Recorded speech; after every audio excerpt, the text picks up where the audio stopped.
Shalom Aleichem, minha irmã e minha irmã, como vão vocês? Que Hashem vos abençoe em nome de Yeshua. Hoje nós vamos falar da parte 2 sobre design inteligente. Vamos começar falando hoje sobre como está organizado o universo. De uma forma assim bem geral, o universo está organizado em galáxias, estrelas, nebulosas, planetas, satélites, cometas, asteroides, radiações e outras coisas que nós ainda não descobrimos. Inclusive tem um negócio chamado matéria negra, que é uma forma de matéria, mas ela não se comporta como uma matéria comum existente. Isso significa que nós temos hoje um universo que é plural e ainda desconhecido, apesar de muitos recursos terem sido enviados para exploração do mesmo. E aí, os cientistas começaram a analisar também as estruturas moleculares que compõem o universo, que são assim, de uma forma bem básica também, carbono, oxigênio, hidrogênio e nitrogênio. Então, com esses elementos, nós podemos começar a desenhar um pouco como é o nosso universo. Então, quando a gente fala, por exemplo, sobre as estrelas, como é que elas são organizadas? Porque tem que ter uma organização, elas não estão colocadas nos céus de forma aleatória. Então, nós temos duas coisas diferentes. Grupos de estrelas que se movem ao redor de um ponto, ok? E elas podem também ser enxames abertos ou globulares. Isso mostra pra gente um outro grau de organização agora das estrelas, que tem um jeito diferente de se comportarem. Como a gente começa a falar também depois sobre a idade do universo, e existem muitas teorias e muita controvérsia sobre isso, tá? Quando os cientistas fizeram as contas, eles colocam aí uma opinião de que tem 2 bilhões de anos. Acontece, tá, que já se sabia que o Sol e a Terra eram mais velhos do que isso. Já tinham dado para 6,5 bilhões de anos. Hoje, os cientistas têm por certo que a idade do universo é de 4,5 bilhões de anos. Então, quando a gente fala sobre isso, nós estamos falando do seguinte, de um universo que é muito mais antigo do que nós, e que nós não tivemos acesso a nenhuma informação inicial deste universo. Então, fica difícil para a gente chegar e dizer assim, com certeza, que o universo tem tal idade, tal tamanho, tal constituição, tal configuração. Continuando, quando a gente fala também agora sobre o espaço sideral, e nós só estamos falando sobre coisas enormes, que fogem ao nosso entendimento. O espaço sideral, ele é composto por algo chamado de matéria escura, que é uma energia escura onde estão os corpos celestes. Entendeu? Então, um corpo celeste, para a gente ser bem prático, é todo e qualquer astro que está nesse espaço sideral. Então, o espaço sideral é como se fosse um invólucro para os corpos celestes. Continuando, tá? Quando a gente fala disso, nós estamos falando mais uma vez de um nível de organização e complexidade que vai além daquilo que nós entendemos. Então, quando nós tomamos a palavra do Eterno, nosso querido irmão David Hamelech, o rei Davi, ele diz o seguinte, lá no Salmo 19, verso 1, os céus manifestam a glória de Elohim e o firmamento anuncia a obra de suas mãos. Continua falando sobre nós. Um dia faz declaração a um outro dia, uma noite mostra sabedoria a outra noite. Quando ele diz isso, Ele está falando uma coisa interessante. A cada dia nós temos uma nova descoberta. A cada noite há um acréscimo de sabedoria às nossas vidas por aquilo que nós descobrimos acerca do universo. Falando agora aqui do nosso quintal. Quantos planetas tem no espaço sideral? Aqui, pertinho da gente, na nossa Via Láctea, né? Convencionou-se dizer que tem 8, tá?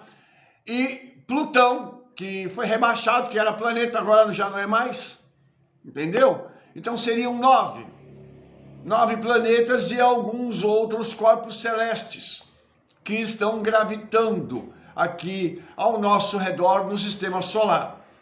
Mesmo assim, nós estamos falando de coisas enormes.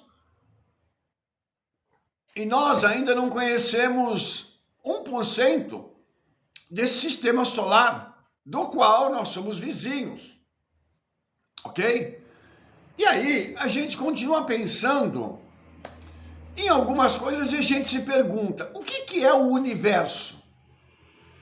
O universo, ele corresponde dentro da astronomia a um conjunto de toda a matéria e energia existente. Então o universo reúne astros, planetas, cometas, estrelas, galáxias, nebulosas, satélites, entre outras coisas. Só que quando a gente passa para fazer uma análise um pouco mais profunda, nós vamos entender que o universo é um imenso local para muitos e infinito para outros. A palavra em latim, universum, significa todo, inteiro, ou tudo em um só. O latim, então, está sugerindo a mim e a você que alguém colocou tudo dentro de um só pacote, alguma coisa assim excepcionalmente grande, e nós convencionamos chamá-lo de universo, porque está tudo reunido num lugar só. E aí, quando a gente volta para a Bíblia, a gente começa a entender um pouco mais, porque a linguagem bíblica, a linguagem de Davi, por exemplo, lá no Salmo 19:6, ele diz assim, a sua saída é desde a extremidade dos céus e o seu curso até a outra extremidade deles, nada se furta ao seu calor. Ele está falando do sol. Então, para Davi, o sol ele está numa extremidade do céu, iluminando até a outra extremidade, porque ele considera o sol algo muito grande, algo assim enorme. E quando a gente toma, então, essas revelações que Davi teve, de um universo tão grande, de algo tão portentoso, nós começamos a nos perguntar algumas outras coisas. Como é que esse universo começou? Tem lá a teoria do modelo científico e cosmológico de um Big Bang, uma grande explosão. Mas no vídeo passado eu já falei para você que não foi uma explosão, foi um grande início, né? Onde as coisas simplesmente elas começaram e elas foram então empurradas de dentro para fora. Agora, de dentro de onde? E para fora, para onde? Essas perguntas começam a nos atrair e a gente começa a pensar o seguinte, puxa vida, como é que isso aconteceu? Voltamos para a Bíblia para a gente entender a mente do Eterno. Lá no Salmo 33, verso 6, diz assim, pela palavra do Eterno foram feitos os céus e todo o exército deles pelo espírito da sua boca. Vou interpretar isso aqui como, quem é a palavra do Eterno? João nos diz que é Yeshua. Então, Yeshua fez todos os céus. Os 7 céus que nós conhecemos na tradição judaica foram feitos por Yeshua. Então, tudo isso que nós estamos falando foi criado a partir de Yeshua. É como se Yeshua abrisse a boca e essas estruturas incrivelmente grandes e poderosas começassem a aparecer. e se organizar automaticamente.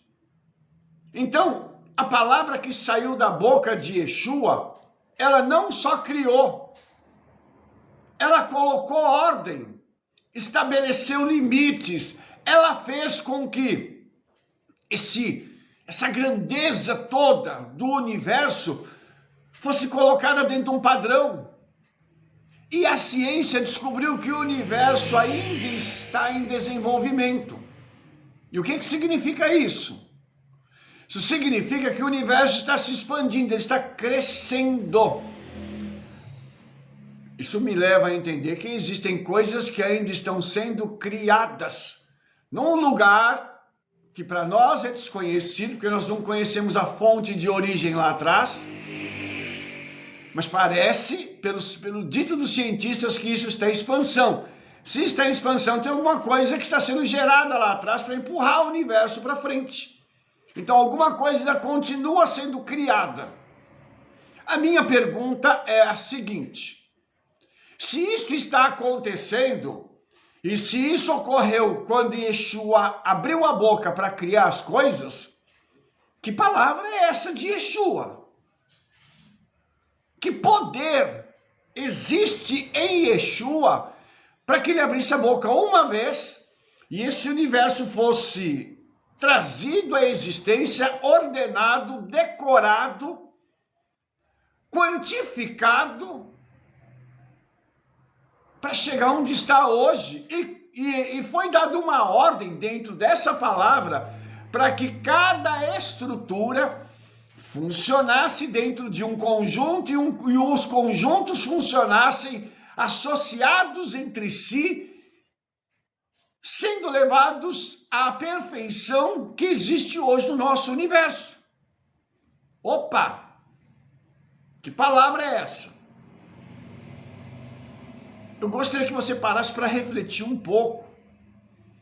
O exército de seres celestiais, agora dos demônios, que se transformaram em demônios porque se rebelaram, e as próprias estruturas celestiais que compõem o universo, tudo foi criado pelo Espírito que saiu da boca de Yeshua, a palavra. E aí, eu começo a entender de uma forma diferenciada tudo isso. Eu entendo que então, cada planeta, cada galáxia, cada cometa, cada estrela, cada satélite, tudo isso está sob o comando de quem? Yeshua. Ele então controla todas essas grandes e poderosas estruturas através da sua palavra. Ele deu uma ordem e disse que seja assim. E essa ordem está sendo mantida até hoje, fazendo com que o universo funcione numa sincronia e numa harmonia tão impressionantes que ninguém explica. Será que você tem uma explicação para manter essa ordem e essa harmonia? Porque eu até agora não tenho. Uma outra coisa que eu acho muito interessante, sabe?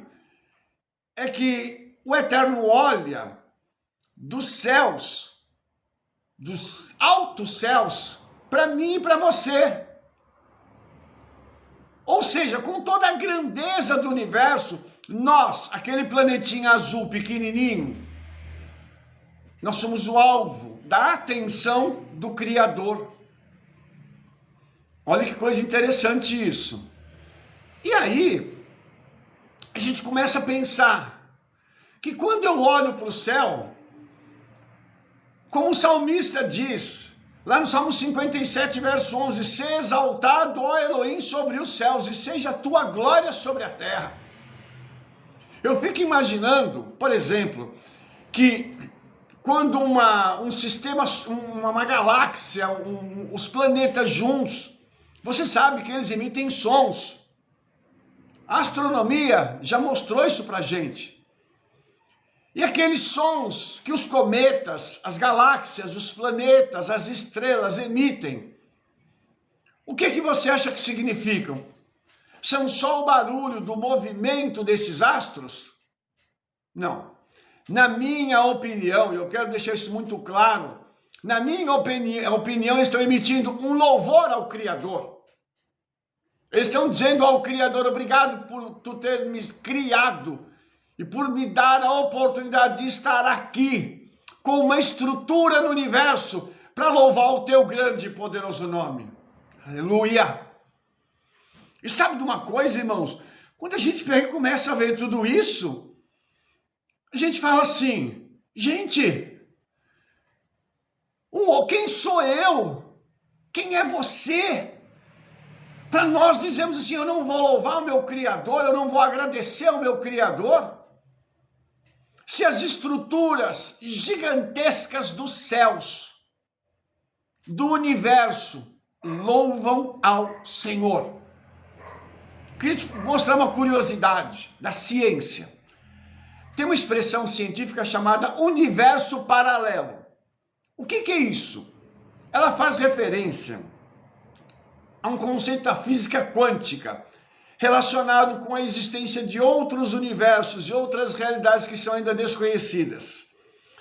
Então, esse conceito está relacionado a quê?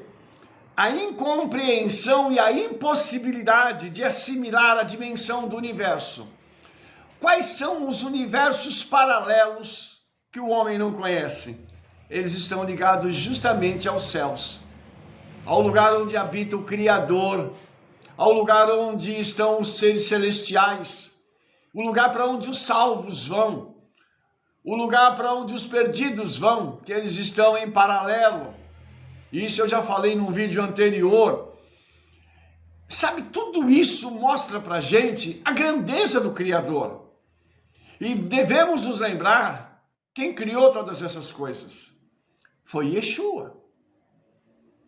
Imagine então, mais uma vez, que o salmista ele declara, escute isso, Salmo 69, verso 34, louvem-no os céus e a terra, os mares e tudo quanto neles se movem. O salmista aqui está declarando que há um louvor celestial. Na terra há um louvor, nos mares e tudo que se move, todas as criaturas que se movem na terra, louvam ao Criador. Em última instância, a Yeshua.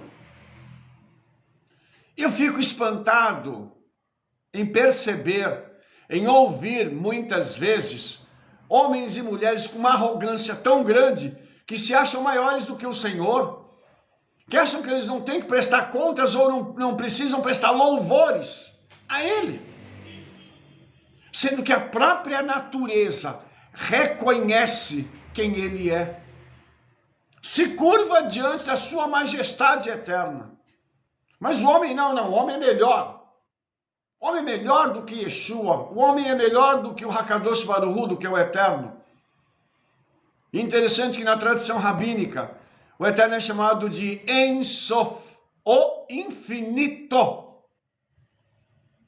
E nós, réis mortais, pecadores, pessoas que vivem uma vida que parece uma erva, seca e puf, morreu. Acabou, ninguém lembra mais. E nós achamos que nós somos maiores do que o Eterno. Essa série é para a gente entender, primeiro, quem é aquele que arquitetou tudo isso, que é o Ein Sof, o infinito. Ele fez uma planta, um projeto e falou para Yeshua, executa, constrói, faça tudo isso acontecer. E quando você construir uma determinada estrutura, ela vai se chamar terra. E lá você vai colocar a coroa da nossa criação, que será o homem. Porque esse homem terá parte de você e parte de mim dentro dele. E esse homem vai glorificar e exaltar o nosso nome. Porque as demais criaturas verão o homem louvando ao seu Criador, juntamente com ela. Você imagina Adão e Eva no Gan Eden, junto com as árvores, os animais e toda a criação louvando ao Eterno. Imagine os ventos batendo no Gan Eden e emitindo sons de louvores ao Criador, e Adão e Eva podendo da mesma forma glorificar ao Criador. Eu gostaria de terminar esse vídeo falando uma coisa para você. Quem é essa mente que fez tudo isso acontecer? Que boca é essa que, quando foi aberta, criou todas essas coisas?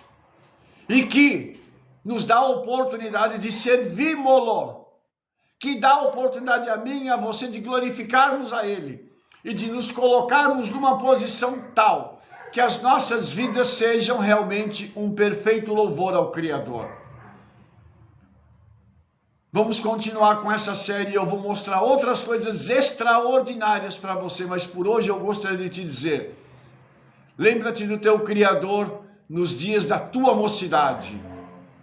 Esse é o tempo de nos lembrarmos de Yeshua, esse é o tempo de anunciarmos Yeshua e glorificarmos o nome de Yeshua, porque Ele fez tudo por mim e por você, e através dele todas essas coisas existiram, permanecem existindo e existirão, porque Ele manterá tudo isso para o louvor da sua glória. Que o Eterno te abençoe em nome de Yeshua.